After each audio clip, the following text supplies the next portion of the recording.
This is Animal Linguistics Specialist, Mrs. Crawford. And here I'm going to report to you a brand new language. This is the language of the prairie dogs. That chirping, we'll get a closer shot. That means that there's big hats in town, right? This hat specifically, it means danger. There could be shooting, right? So this is from beautiful Colorado. Wishing you all the best.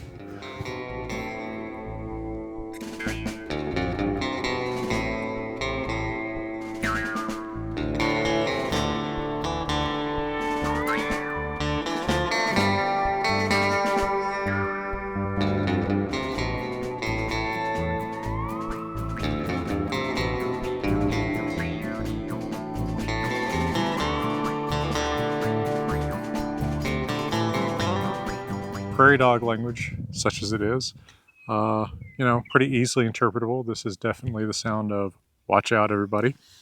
I also got a little bit of meadowlark language, which I think translates more or less to "listen to me, this is my area." But human language changes all the time. And I thought one thing that I would share, be a little bit different, is some predictions for future English. So I'm a historical linguist by training, and what that means is I study how language changes over time. For the most part, that is a past tense study, although to some extent there is a present tense version of it called sociolinguistics, the study of present time variation that could lead to future variation. But looking at some of the things changing in English today, or that could potentially change, I thought, how about something a little bit different, a little bit about how English might be different when your grandchildren are speaking it. And one of my classic predictions, it's a little bit of a hot take, is I think that whom might come back in a big way. Now, for the most part, the who-whom distinction has gone extinct in English, right? It used to be that who was a subject form and whom was an object form, an accusative or dative form, so that you said, who is it? Who is knocking? But whom did you see? Or whom did you give it to? Where whom parallels him and them, those other M ending dative and accusative forms. English has utterly lost this distinction, and most people naturally came to say just who in most of those. But because whom continues to be taught by people who don't necessarily understand that distinction either, a lot of people today, I've noticed, say whom where who actually would have been classically appropriate. So I wonder if we'll actually get a hypercorrection and whom displaces who, not because people understand the distinction between who and whom, but because they think whom sounds smarter, and they still don't understand the distinction, but they're replacing the one that they think is, dumber or something, which often people think about the shorter form of a word. So that's kind of a hot take example. Another one that I think is going on is it looks like the alveolar flap, which in English, in American English, is the sound that most of us make in a word like water or metal, that it's usually spelled as a T, sometimes as a D in the middle of words. Most American English speakers have what we often say is a D, but it's really not a D, it's an alveolar flap. It's kind of a more abbreviated D.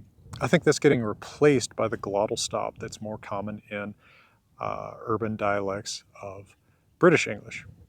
For example, what's a little bit bigger than a hill? Mountain. So she's got that glottal stop. Is it my New Yorker? Maybe, say it again. Mountain. Yeah, see, I don't say that, I say mountain. See there's a little bit of a difference there? Mm-hmm. Yeah. I think that is actually spreading from British English. But that's part of a larger trend that I think will continue of British English and American English kind of getting nearer to one another. It's not just, as sometimes people say, that American English is completely winning, because it's not. There's a certain amount of compromise going on there. Partially, I think this is because British English speakers are exposed to so much American English in entertainment, TV, etc. But then American English speakers tend to think British English sounds smarter and tend to imitate aspects of it for that reason. So you're not going to see, I think, a complete displacement of British accents by American, but rather a gradual nearing of the two, where each adopts more features of the other. I don't think that by say, your grandkids' time, that there'll be no difference between British and American dialects, but I think there will be a couple more features traded back and forth like that. I'll come back in a minute and talk about a couple other predictions for future English, but first, let me mention to you that you ought to check out Grimfrost. My friends at grimfrost.com have been making great replica Viking stuff for a long, long time. They also sell my books, and that's a great way to get my books if you live in Europe. You can also get my books there if you live anywhere else, but that's one of the easiest ways to get them in Europe. Pick up a Viking spear or axe or the Viking table game Nevatavl while you're at it. All right, so some other predictions for future English. I think that sometimes there is a notion that what happens as language changes over time is that it gets quote unquote dumber. But really, usually what's happening is that distinctions that were made once in one way become made in a new way. So, one of the things that older speakers often criticize in the speech of newer speakers is the use of they to refer to a singular person, right? Who is that? Talking about like a shadow you see in the distance. Oh, I didn't see them, right? An older speaker might say, oh, I didn't see him, sort of automatically assigning masculine to the unknown single person. Younger speakers tend to say them. And I think that they, them in the singular distinction is actually older than this. Like famously, there's examples of this in Shakespeare, but it was proscribed. It was considered kind of substandard English for a long time.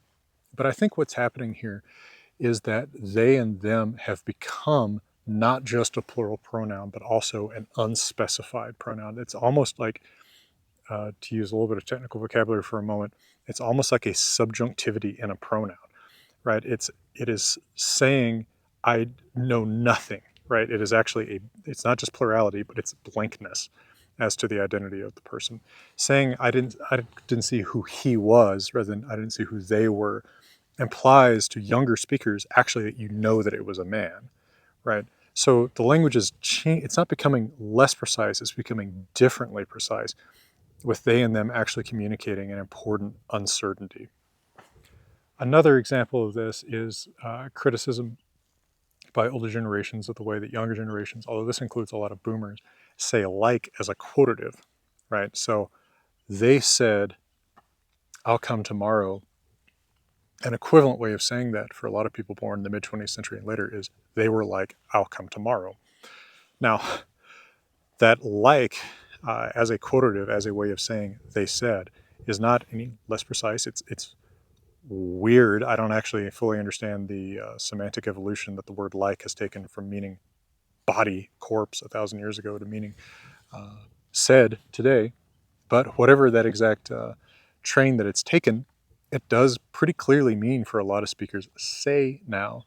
And I would not be surprised if in a few generations you'll actually find that in relatively formal texts. I think that it's absolutely completely coded into most speakers born after 1960, I think, maybe even earlier than that. What are some other things that might change? These are some of my big predictions. Another thing, I think that English has a new, or at least much more productive, derivative adjective suffix, E. People use this to mean anything. They put it at the end of just about any noun to create an adjective that means favorable to noun. This is a really prairie doggy environment, right? You understood that perfectly, right? Yes. This is, let's see, this is a really Fort Collinsy area. I don't know, like meaning that tons of people have dogs and drink pretentious beers. What were you going to say? I've got one. I'm going to templatize that. That's corporate talk. Well, I'm yeah, going to make it into a template. Templatize. Eyes is another very, very productive suffix now. I'm going to prairie dogize this environment. That would make sense to you, right? It's become extremely productive, meaning I am going to make this favorable to prairie dogs. Yeah, absolutely. So to some extent, what you're seeing in language change is that particular ways of forming words become extremely productive. And so that E suffix for making adjectives, that I suffix for making verbs, rapidly gaining in productivity in modern speakers. Yeah, so that's a little look at one linguist perspective on this. I don't think that in a few generations you're going to not understand what somebody is saying. We do have a written language after all. We do have a lot of electronic means of communication that kind of standardize language across generations and across a lot of areas. But language irresistibly changes. People want to sound different from their elders. They want to sound smart, and they also want to sound fashionable, right? There's always that kind of subtle pull and push of I want to sound like the cool people. I don't want to sound like the uncool people. And one interesting thing that you can observe is that very often women lead language change a little bit more than men do. Men will often be a little bit more in the past. But what tends to happen is that, yeah, I know, I'm a huge living fossil with the whole thing, right? But often, and this is not just a casual observation, often what happens there is that men more slowly come to adopt new features because they're trying to impress the women, right? And so women in a particular generation will typically lead change that men follow maybe a half generation after. Yeah, because we just want to impress you. The Riz. Exactly. Yeah, we want to do that. And hey, Riz, obviously, the new words that crop up generation by generation, but those also tend to disappear pretty fast. So no predictions about future slang. All right. Well, from very prairie doggy country in beautiful Colorado, I'm going to all the best eyes you and whomever you are. I hope it's a great day for you. And did we all see this new hat? Look at this hat. Right? Huh? I'm going to have him put it in the Amazon store. Look at this. It's a good looking straw hat. It's the best straw hat I've ever seen, yeah. Resist all naturally.